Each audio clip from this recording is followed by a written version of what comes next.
আসসালামু আলাইকুম দর্শক, ক্ষমতাকে দীর্ঘস্থায়ী করতে যেখানে সরকারের বিভিন্ন পর্যায়ের স্টেক হোল্ডারদের মাধ্যমে সরকারের পক্ষ থেকেই মানুষের মাঝে এরকম একটি ধারণা সৃষ্টি করার চেষ্টা করা হচ্ছে যে মানুষই চায় নাকি বর্তমান অন্তর্বর্তী সরকার ডক্টর মোহাম্মদ ইউনূস 5 বছর ক্ষমতায় থাক। সেখানে হঠাৎ করে আমাদের প্রধান উপদেষ্টার মুখ থেকে কেন নির্বাচন আগে আগে করার একটি কথা তার মুখ থেকে বের করতে হলো? তিনি কি কারো চাপে রয়েছেন? যদি চাপে থেকে থাকেন তাহলে কার চাপ? আর চাপে যদি থেকে থাকেনও তিনি কি তার বর্তমান যে স্থানটি যে ডিসেম্বরের মধ্যে নির্বাচন হোক সেখানে তিনি স্থির থাকবেন? বিষয়টি হচ্ছে যে আমরা তো জানি কিংস পার্টি হিসেবে যেটি জানি জাতীয় নাগরিক পার্টির কোনো নেতা এমন দাবি করে বসলেন যে তারা দেখতে চান ডক্টর মোহাম্মদ ইউনূসকে 5 বছরের জন্য ক্ষমতায়, এবং সরকারের মধ্য থেকে উপদেষ্টাদের কেউ কেউ স্পষ্ট করে বলতে গেলে স্বরাষ্ট্র উপদেষ্টা মানুষের দোহাই দিয়ে 2 দিন আগে বললেন যে মানুষ চায় বর্তমান সরকার 5 বছর ক্ষমতা থাকুক।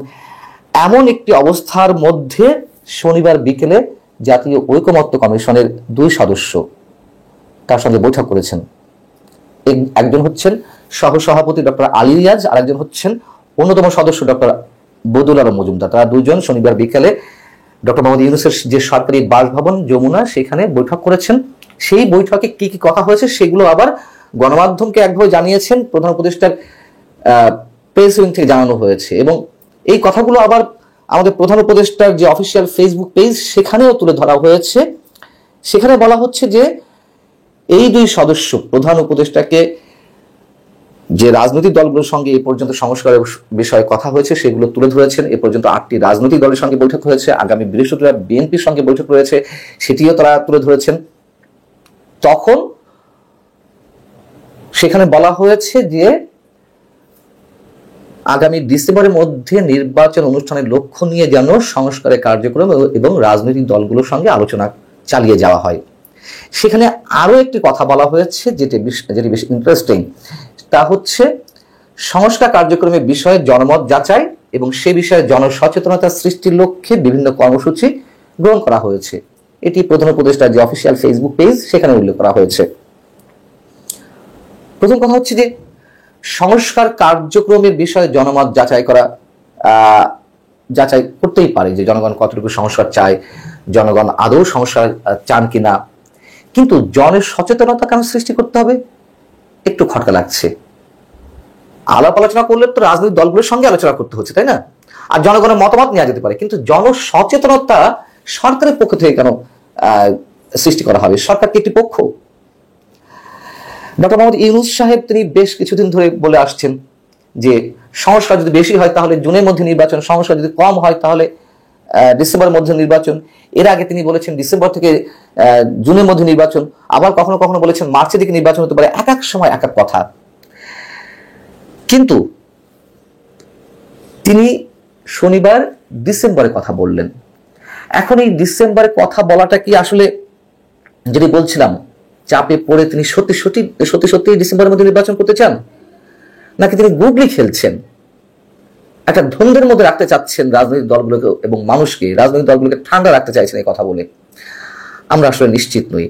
তবে যদি সত্যি ডিসেম্বরের মধ্যে নির্বাচন অনুষ্ঠানের লক্ষ্য নির্ধারণ করে থাকে সরকার বা ডক্টর মোহাম্মদ ইউনূসের পক্ষ থেকে যদি এটি ধারণা দেওয়া হয়ে থাকে সংস্কার কমিশনের সদস্যদেরকে, তাতে অবাক হওয়ার কিছু থাকবে না। অবাক হওয়ার থাকবে না এই জন্য যে ভারত সহ আন্তর্জাতিক বিভিন্ন রাষ্ট্রের নির্বাচনের জন্য চাপ বাড়ছে। বিশেষ করে ভারতের যে ভূমিকা আমাদের সামনে আস্তে আস্তে ধীরে ধীরে স্পষ্ট হচ্ছে। তারা ট্রান্সশিপমেন্ট বাতিল করে দিল, তার আগে শেখ হাসিনা ইস্যুতে তারা তো নানান ধরনের কথাবার্তা বলে আসছেন, এবং বর্তমান সরকারের সঙ্গে কোনো সম্পর্ক নয়, নির্বাচিত সরকারের সঙ্গে সম্পর্ক, এই কথা সে দেশের সেনাপ্রধান থেকে শুরু করে বিভিন্ন রাজনৈতিক দলের নেতৃবৃন্দ, মোদী সরকারের পক্ষ থেকে নানানভাবে স্পষ্ট করা হয়েছে। এমনকি গত বুধবার ভারতের পররাষ্ট্রমন্ত্রী এস জয়শঙ্কর তিনিও স্পষ্ট করে বলে দিয়েছেন, যখন তার কাছে জানতে চাওয়া হলো ভারত এবং বাংলাদেশের 2 সরকার প্রধানের মধ্যে বৈঠকে কি মেসেজ, সেইখানে তিনি বলেছেন যে ভারতের সঙ্গে সম্পর্ক হচ্ছে বাংলাদেশের জনগণের। সরকারের কথা তিনিও সেখানে উল্লেখ করেননি, অর্থাৎ বর্তমান সরকারকে স্বীকৃতি দিতে চাইছে না, এটি স্পষ্ট। এখন ভারত বললেই কি সবকিছু হবে? না, ভারত বললেই সবকিছু হবে না। তবে ভারতের পক্ষ থেকে যে চাপগুলো আমাদের সামনে আসছে, ট্রান্সশিপমেন্ট বাতিল করা হলো, যদিও পররাষ্ট্র মন্ত্রণালয় থেকে দাবি করা হয়েছিল যে এটি সে দেশের ব্যবসায়ীদের কারণে বাংলাদেশের ব্যবসায়ীদেরকে ট্রান্সশিপমেন্ট সুবিধা দিচ্ছে না, কিন্তু পরবর্তীতে ভারতের বিভিন্ন পর্যায়ে কূটনৈতিক সূত্রগুলো থেকে যে খবরাখবরগুলো আমরা পাচ্ছি যে এটি আসলে সেভেন সিস্টার্সকে কেন্দ্র করে চীন সফরের সময় শি জিনপিং এর সামনে আমাদের প্রধান উপদেষ্টা যে মন্তব্য করেছেন সেটার জের হচ্ছে ট্রান্সশিপমেন্ট বাতিল করে দেওয়া। এখন এর বাইরে আরো কিছু নিশ্চয় আছে আমরা ধারণা করতে পারি, কারণ তারা তো শেখ হাসিনা ইস্যুতে এখনো পর্যন্ত অনড় রয়েছে, তারা বর্তমান সরকারের উপরে কোনোভাবেই আস্থা রাখতে পারছে না। এবং এস জয়ের সরকার সেখানে তো আরো একটি কথা বলেছিলেন যে বাংলাদেশে মৌলবাদের যে উত্থান, সেই মৌলবাদী শক্তি তাদের জন্য উদ্বেগের।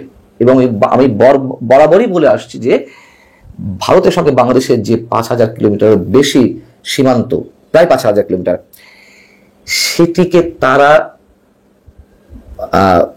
টেনশনের মধ্যে রেখে কোনো ধরনের রাজনৈতিক সম্পর্ক বাংলাদেশে কারোর সাথে করবে না। তাদের আস্থার জায়গা হচ্ছে আওয়ামী লীগ, এটি চরম বাস্তবতা।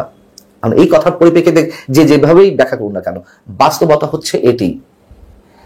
এবং এই যে চাপ, আবার আমরা শুনলাম যে ভারত থেকে যে প্রায় 1500 মেগাওয়াট বা 1600 মেগাওয়াট বিদ্যুৎ আমদানি করা হয় গৌতম আদানি বিদ্যুৎ, সেই বিদ্যুতের একটি কেন্দ্র বসে গেছে দুদিন আগে, সেখান থেকে বিদ্যুৎ সাপ্লাই বন্ধ হয়ে গেছে। আবার শনিবারে এসে দ্বিতীয় ইউনিট যেটি, সেটিও নাকি বসে গেছে। এখন বসে গেছে এরকম শোনা যাচ্ছিল কারিগরি ত্রুটির কারণে, সেজন্য বাংলাদেশের বিদ্যুৎ সাপ্লাই বন্ধ। যদিও আবার শোনা গেছে যে একটি ইউনিট সচল হয়েছে,